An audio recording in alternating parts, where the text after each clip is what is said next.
Hello everyone, welcome to my YouTube channel. In this video, you will learn about the clinical legal education. इससे पहले मैंने lecture method के बारे में बता दिया है, लेक्चर मेथड ऑफ टीचिंग के बारे में और डिस्कशन मेथड को बता दिया है। तो अगर आपने वो वीडियोस नहीं देखे हैं और आप देखना चाहते हैं तो डिस्क्रिप्शन बॉक्स में मैं लिंक दे दूंगा, आप वहां जा करके वो लिंक क्लिक करके वो सारे वीडियोस आप देख सकते हैं। क्लिनिकल लीगल एजुकेशन जो है वो बहुत नेसेसरी है हमारे ब्रिजेस को, गैप को फिलअप करने में, थ्योरी और प्रैक्टिस। तो हम इस पे आगे बढ़ने से पहले एक छोटी सी रिक्वेस्ट है हमारी कि आप लोगों ने अगर अभी तक इस चैनल को सब्सक्राइब नहीं किया है तो चैनल को सब्सक्राइब कर लीजिए, लाइक और शेयर के बटन को लाइक कीजिए, शेयर जितना ज़्यादा हो सके चैनल को शेयर कीजिए ताकि बाकी लोग भी पढ़ सकें ये सारे मेथड्स, काफ़ी इंपॉर्टेंट है। तो सबसे पहले क्लिनिकल मेथड के बारे में बात करते हैं। तो क्लिनिकल मेथड क्या है और इसकी ज़रूरत हमें क्यों पड़ी। Clinical legal education is the term which accumulate learning which is focused on enabling student to understand how the law work in action। तो मेन इंपॉर्टेंट पॉइंट है law in action.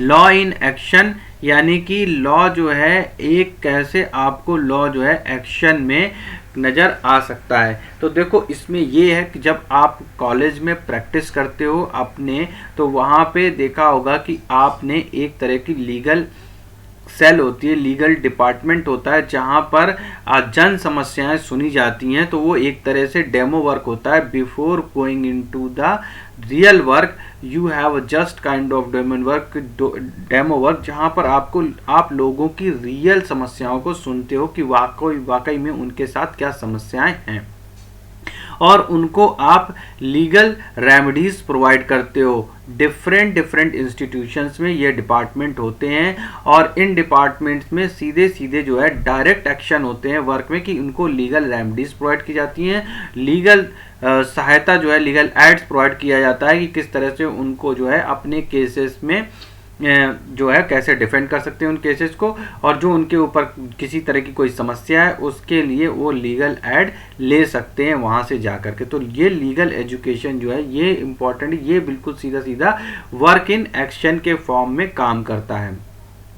This can be done by undertaking the real और realistic सिमुलेट्स case work, यानी कि एक तरह से आपको realistic situations पे यहाँ पे काम करना होता है एजुकेशन के साथ साथ। Student take on some aspect of the case and conduct this act it would be conduct in real world। जो कुछ एस्पेक्ट्स होंगे स्टूडेंट्स, जो वहाँ पे पैनल होगा वो एस्पेक्ट्स ऑफ केसेस को लेगा और उसको ऐसा ही कंसीडर करेगा जैसे कि रियल वर्क में वो वैसा ही काम करते हैं। इस लीगल क्लिनिक को हम डिवाइड कर सकते हैं 3 पार्ट में, simulation clinic, out house real clinic and real world clinics and in house real clinic. तो इस तरह से हम इसको 3 भाग में डिवाइड कर सकते हैं। नंबर 1 तुम्हारा सिमुलेशन क्लिनिक हो गया, दूसरा रियल वर्ल्ड क्लिनिक हो गया, आउट हाउस रियल क्लाइंट हो गया, तुम्हारे जो रियल क्लाइंट के साथ कैसे आप इंटरेक्ट करते हो, उनके साथ कैसे 1-to-1 मीटिंग करते हो, वो सारा इसमें आ गया। In house real client clinic हो गए कि in house real client clinic क्या हो गए। तो इसमें क्या होता है, डायरेक्ट प्रॉब्लम होती है और उसको हम डिस्कशन करते हैं। सबसे पहले हम अलग अलग मेथड्स जो हैं उनको डिस्कस कर लेते हैं कि इनमें क्या डिफरेंस है। तो सबसे पहले मेथड जो हमारा आता है सिमुलेशन क्लिनिक। सिमुलेशन क्लिनिक क्या है, student can learn from A variety of simulations of what happens in the legal practice. यहाँ पे लोगों को फील दिया जाता है कि एक तरह से लीगल प्रैक्टिस में जैसा होगा वैसा ही इन्वायरमेंट क्रिएट किया जाता है। जैसे अपने लॉ कॉलेज में आप लोगों ने मूट कोर्ट देखा होगा, तो मूट कोर्ट में होता क्या है, initial instructions and negotiable statement जो कोर्ट में हियरिंग के टाइम पे होते हैं उनको वो लोग प्रिपेयर करते हैं, स्टूडेंट्स के ग्रुप बना दिए जाते हैं। उन ग्रुप्स में जो भी इनिशियल इंस्ट्रक्शंस हैं वो क्लाइंट का बिल्कुल जो है कैसे समराइज, क्लाइंट से कैसे इंटरेक्ट करते हैं, उसके बिहाफ पे कैसे रिक्वायरमेंट को समझते हैं, इनिशियल इंस्ट्रक्शंस को कैसे ड्राफ्ट करते हैं, निगोशिएबल स्टेटमेंट्स क्या करते हैं, और कोर्ट की हियरिंग जैसे बिल्कुल वैसा ही रियल एनवायरनमेंट सेटअप किया जाता है। इस तरह के सेशन रन किए जाते हैं separate through out all part of academic in yearly और वीकली स्लॉट्स। तो एकेडमी जो भी आप LLB कर रहे हैं, LLM कर रहे हैं, तो वहाँ पे क्या होता है, ईयरली और वीकली बेसिस पे इस तरह से मूट कोर्ट सेटअप की जाती है, जहाँ पे एक जज जो होता है वो बैठे होते हैं जज के लिए, और एडवोकेट जो हैं वो अपने ग्रुप के साथ अलग अलग पार्टी बन करके अपने आर्गुमेंट को, अपने निगोशिएशन को, इंस्ट्रक्शंस को एक तरह से जैसे जैसे एविडेंस है या कुछ भी है इस तरह से वो अपने डॉक्यूमेंट क्रिएट करते हैं, और वहाँ पे रियल बहस की तरह फीलिंग आती है कि रियल बहस चल रही है, और उसके बाद जज जो है उनका कंक्लूजन बताते हैं। उन स्टूडेंट्स की कमियों को वहीं बताया जाता है कि आपने ये कमी करी, आपको इस तरह से अपने केस को डिफेंड करना है या आपको इस तरह से अपने केस में आर्ग्यूमेंट रखने हैं। तो ये सिमुलेशन क्लिनिक का पार्ट है। दूसरा पार्ट हो गया in house real client clinic. In house real client, ये तो एक हो गया एक तरह से सिमुलेशन करना, यानी सिमुलेट करना, वैसा फील कराना, म्यूट कोड टाइप का, ठीक है। दूसरा हो गया in house real client clinic. In house real client clinic में क्या होता है, in this clinic is based and the law school. It is offered, monitored and controlled in law school. In this kind of clinic, the client required actual solution to their actual problems. Hence it is called the real client clinic. In house clinic में क्या होता है, जैसा कि मैंने पहले बताया कि रियल टाइम प्रॉब्लम्स डिस्कस की जाती है। तो यहाँ पे सच में जो कोई कॉमन जो पीपल्स होते हैं उनसे इंटरेक्ट किया जाता है। उनसे इंटरेक्ट होने के बाद उनकी समस्याओं को एक student panel with the help of teacher उनकी सुनते हैं, और उनमें एक एक्सपर्ट्स कमिटीज भी होती है जो उनकी समस्याओं को सुन करके उनको सॉल्व करते हैं। तो this client may be selected from the section of the public. The service is given in the form of advice only. तो ये इंपॉर्टेंट बात है कि जो सर्विस दी जाएगी वो केस नहीं लड़ने जाएंगे, उनको प्रॉपर गाइडेंस दी जाएगी कि आपको, ताकि उन्हें मिस गाइड ना हो, वो कहीं पे भी मिस गाइड ना हो, इसलिए उनको प्रॉपर एडवाइस दी जाएगी, और उस एडवाइस के साथ साथ उनको असिस्टेंस प्रोवाइड किया जाएगा। In this type of clinic clients are interviewed, interview लिया जाएगा क्लाइंट का, और उनको एडवाइस दी जाएगी या तो ओरली या फिर रिटन में कि भैया ये आपकी समस्या है। आप 1-to-1 मीटिंग, जैसे आप एडवोकेट्स बैठाते हैं क्लाइंट को, उनकी समस्याएं सुनते हैं, उसके हिसाब से वो उनको ओरली एडवाइस देते हैं, रिटन में एडवाइस देते हैं, वैसे ही ये स्टूडेंट का पैनल उनको ओरल या रिटन में एडवाइस देगा और उनकी हेल्प करेगा उनके केस की प्रिपरेशन में, कि वो अपने केस को कैसे लड़ें, उसमें उनकी पूरी हेल्प की जाएगी। द क्लिनिक में operate as the paralegal services और फुल्ली फ्लेज्ड सॉलिसिटर्स प्रैक्टिस। तो ये इस तरह से क्लिनिक जो है ऑपरेट करता है। इसमें जो है बेसिकली एक तरह से जो सोशल पब्लिक होती है, पब्लिक खुद इन्वॉल्व होती है, और उसमें जो भी पीड़ित व्यक्ति है उसको पूरी लीगल असिस्टेंस ये इन हाउस रियल क्लिनिक देता है। और ये तुम्हारा लॉ स्कूल में तुमने देखा होगा कि ये इस तरह से क्लिनिक सेटअप होते हैं। आउट हाउस लॉ क्लिनिक क्या होती है, it is clinic that involve the student in exercising the legal work outside the college और यूनिवर्सिटीज। यानी कि अब कैंप लगा करके उनकी हेल्प की जाना, लोकल पीपल से कनेक्ट करना, कम्युनिटीज से कनेक्ट करना, और उनको रेमेडीज के तौर पे उनको जो है बिल्कुल फ्री फंड में एडवाइस देना। दिस काइंड ऑफ क्लिनिक में operate on the basis of advice giving only. तो जिसमें जो भी देखो ये क्योंकि लर्निंग पर्पस है इसमें, तो सिमुलेशन क्लिनिक हो, इन हाउस क्लिनिक हो, आउट हाउस क्लिनिक हो, इनका सब क्लिनिक का मतलब जो है ये खाली एडवाइस पर्पस है। ये बात जरूर ध्यान रखना, ये बिल्कुल लीगल प्रैक्टिस की तरह नहीं है, क्योंकि अभी आप लॉयर बने नहीं हो, आप लॉ की प्रैक्टिस कर रहे हो, आप लॉ सीख रहे हो। तो आप केस तभी लड़ पाओगे जब आप पूरी तरीके से, आपके पास बार काउंसिल का COP के साथ सर्टिफिकेट होगा, आपके पास लड़ने का, आप वहाँ रजिस्टर्ड होगे बार काउंसिल में, तभी आप केस लड़ सकते हो। इसके पहले जो भी आप काम कर रहे हो कॉलेज लेवल पे, सीखने के लेवल पे, वो सारा लर्निंग के पर्पज से, आपको सिखाने के पर्पज से इस तरह के एनवायरनमेंट सेटअप किए जाते हैं। अब देखो इसका बेनिफिट क्या है लीगल एजुकेशन के। जो क्लिनिकल एजुकेशन है काफ़ी इफेक्टिव है। इसमें जो इन हाउस क्लाइंट क्लिनिक है, सिमुलेशन क्लिनिक है, इन हाउस क्लाइंट क्लिनिक है और आउट हाउस क्लिनिक है, इसके बहुत ज़्यादा बेनिफिट्स हैं। प्रैक्टिकल अप्रोच है एकदम। तो देखो, जब learning by doing client problem is determined and solution are given to them, मतलब क्लाइंट की प्रॉब्लम को सुनना पूरी तरीके से, उनको समझना और फिर उन्हें सोल्यूशन प्रोवाइड करना, एक अलग ही फीलिंग आती है उसमें, बिल्कुल रियल लाइफ फीलिंग में आपको स्टडी के टाइम पे ही ये ले जाता है। It generate the confidence. देखो अब आपने किसी क्लाइंट को बिठाया और उसका 1-to-1 कर लिया, ठीक है, उसको समराइज़ कर लिया, उसके बेसिस पे आपने उसको नोट डाउन किया, उसकी प्रॉब्लम बताई, उसको ओरल सजेशन दिया, रिटन सजेशन दिया, एंड दैट सजेशन वर्क। वो क्लाइंट आपको फीडबैक देता है आके। ये बहुत बड़ी फीलिंग होती है एजुकेशन के टाइम पे बच्चों में। तो ये जो अगर आपने प्रैक्टिस एजुकेशन के टाइम से, अपने लॉ के करियर के टाइम से अगर ये प्रैक्टिस शुरू कर दी तो डेफिनेटली आपको अच्छा लॉयर बनने से कोई नहीं रोक सकता है।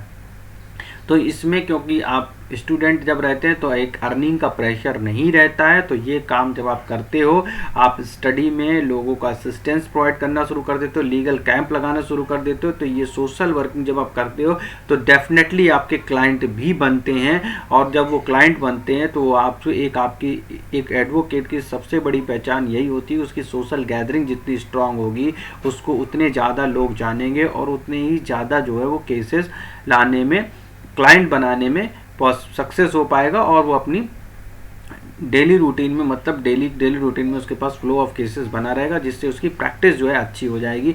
तो अगर आप कॉलेज के टाइम से ये सारी चीज़ें कर रहे हो, लीगल एजुकेशन का बहुत बड़ा इम्पैक्ट है। अगर आप इन्वॉल्व हो इन सब चीज़ों में तो डेफिनेटली आपको बहुत बड़ी एज मिलेगी इसमें। Give an student the opportunity to explain why they are taking certain actions and they are able to discuss the reconsider their action। तो उनको अपॉर्चुनिटी मिलती समझाने की पूरी, ठीक है।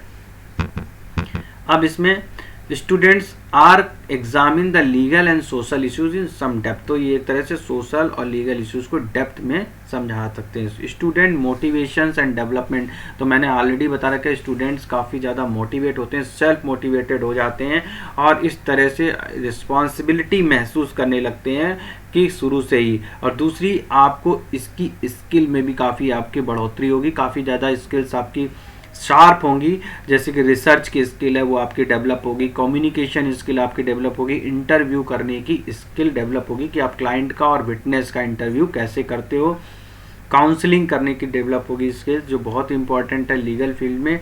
ड्राफ्टिंग बहुत ज़्यादा इंपॉर्टेंट है, आप ड्राफ्ट करना सीखोगे, निगोशिएट करना, प्रॉब्लम को सॉल्व करना, ये सारी स्किल आपके अंदर डेवलप होंगी। प्रोफेशनल एथिक्स एंड रिस्पॉन्सिबिलिटीज़, देखो प्रोफेशन, सबसे पहले मैंने बताया था, जो ये पॉइंट्स मैंने बताए, इन पॉइंट्स को काफ़ी ध्यान रखना पेपर में लिखने में भी, क्योंकि आपका जो लीगल का जो पेपर है लीगल एजुकेशन का, इसमें अगर पॉइंट वाइज आप इस तरह से हेडिंग डाल के लिख के आओगे काफ़ी अच्छे मार्क्स मिलेंगे। प्रैक्टिकल अप्रोच, सबसे पहला मैंने पॉइंट बताया, तो मैंने बताया लर्निंग जो आप प्रैक्टिस से करते हो, कॉन्फिडेंस डेवलप होता है आपके अंदर, जैसे आप किसी क्लाइंट को कोई बात समझा पाते हो, ठीक है। इसके बाद बताया मोटिवेशन मैंने बताया, फिर स्किल जो आपके अंदर क्या क्या डेवलप होंगी वो आप लिख सकते हो इसमें जाके कि कम्युनिकेशन स्किल डेवलप होगी, इंटरव्यू की स्किल डेवलप होगी, क्लाइंट और विटनेस के साथ कैसे संपर्क स्थापित करना है, उनकी काउंसलिंग कैसे करनी है, आपको ड्राफ्टिंग कैसे करनी है, निगोशिएट कैसे करना है, प्रॉब्लम सॉल्व कैसे करनी है। ये जितनी भी इंपॉर्टेंट स्किल है ये लॉयर के अंदर होना बहुत ज़रूरी है। अगली स्किल आपकी प्रोफेशनल एथिक्स एंड रिस्पॉन्सिबिलिटीज़ की डेवलप होगी। ऐसा नहीं है आपने किसी क्लाइंट को बुलाया, उसकी समस्या सुनी और उसके बाद आप गायब हो गए, अगले दिन वो बेचारा अपने कागज़ आगज लेके आया और आप मिले ही नहीं, ठीक है, या आप पार्टी करने चले गए, तो ऐसा नहीं हो। ये एक तरह की रिस्पॉन्सिबिलिटी है जिसमें एक एथिक्स है, वो एक लॉयर के अंदर आना चाहिए, एक सीरियसनेस दिखनी चाहिए।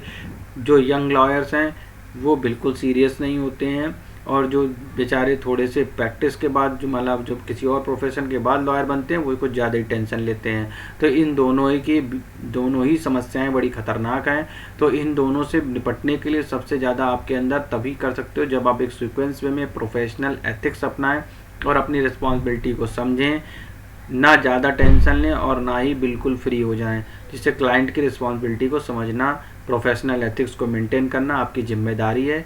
लॉ प्रोफेशन जो है बहुत ही नोबेल प्रोफेशन है, इसका वीडियो मैं बना चुका हूँ, अगर आपने अभी तक नहीं देखा है तो आप लिंक के डिस्क्रिप्शन बॉक्स में जा कर के देख सकते हैं। अच्छा, अभी तक मैंने एक रिक्वेस्ट नहीं की है आपसे कि अगर अभी तक आपने चैनल सब्सक्राइब नहीं किया तो चैनल को सब्सक्राइब जरूर करें, बेल का आइकन प्रेस कर दें जिससे नोटिफिकेशन जो है वो सारी आपको मिल सकें और जो भी मैं वीडियोज़ डालूँगा वो सारे आपको मिल सकें टाइमली।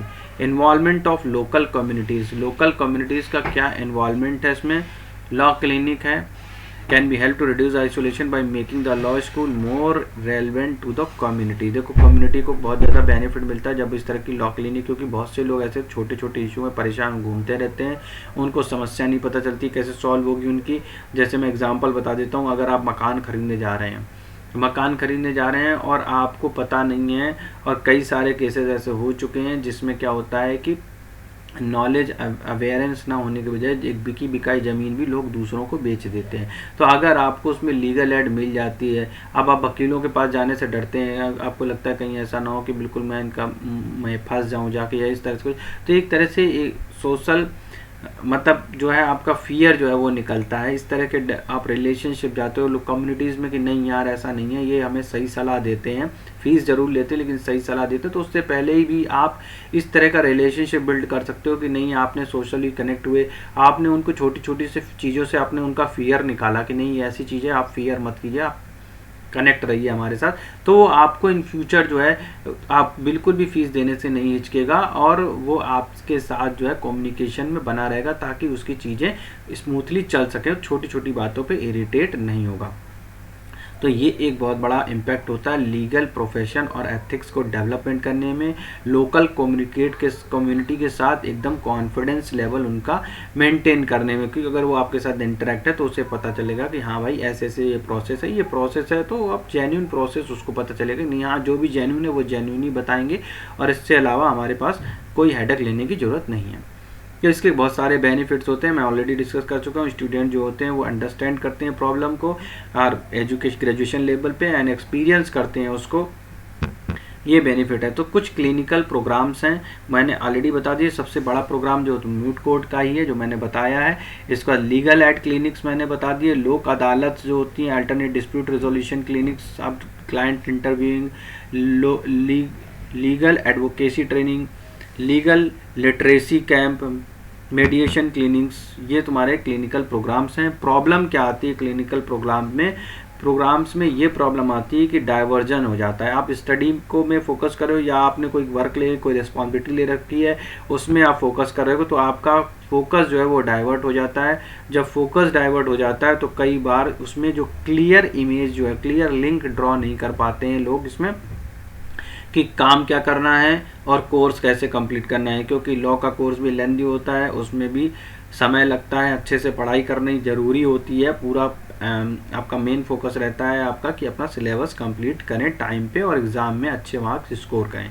तो इसमें एक क्लियर लाइन ड्रॉ करने की ज़रूरत है। डाइवर्जन हो जाता है, स्टूडेंट्स का माइंड जो है वो डाइवर्ट हो जाता है और इसका जो स्कोप है वो बहुत वाइड स्कोप है और स्टूडेंट को इतनी नॉलेज नहीं होती, तो एक एक्सपर्ट कमेटी की हेल्प की ज़रूरत होती है या फिर टीचर जो है उनको उस लेवल पे हेल्प प्रोवाइड करा सकें। किसी न किसी सुपरविज़न की आपको ज़रूरत रहती है। असेसमेंट के टाइम पे वेरी डिफ़िकल्ट हो जाता है बिना सुपरविज़न के, क्योंकि अगर आपको सही से नहीं पता है तो आप क्वालिटी नहीं दे पाओगे अपने वर्क में। एक्स्ट्रा रिसोर्सेज कलेक्ट करने पड़ते हैं, टीचिंग की भी एक्स्ट्रा ज़रूरत पड़ती है, नॉलेज भी एक्स्ट्रा चाहिए होता है, तो इसलिए रिसोर्सेज का क्रंच रहता है। तो danger for the public services, अगर आपने पब्लिक सर्विसेज की भी हेल्प ली है तो प्रॉब्लम तब डेवलप हो जाएगी जब उनके पास जो है लीगल अपना खुद का काम है, अपनी ड्यूटी है, तो वो अपनी ड्यूटी पहले करेंगे और आपके काम में कम सहायता कर पाएंगे।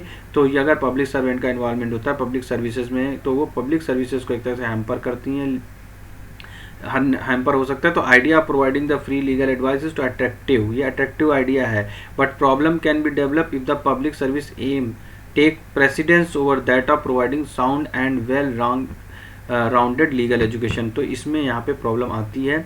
इंडिया में लीगल एजुकेशन रिफॉर्म्स हैं, ये आपकी काफ़ी मदद करते हैं क्लिनिकल लीगल एजुकेशन में। अगर वीडियो अच्छा लगा हो तो ज़रूर कमेंट कीजिएगा, शेयर कीजिएगा और ज़्यादा से ज़्यादा शेयर कीजिएगा ताकि वीडियो को सब लोग देख सकें। आप सब्सक्राइब नहीं किया अभी तक चैनल को, सब्सक्राइब जरूर कर लीजिए, काफ़ी इन्फॉर्मेटिव कंटेंट बनाया जाता है। अगर कोई सजेशन हो तो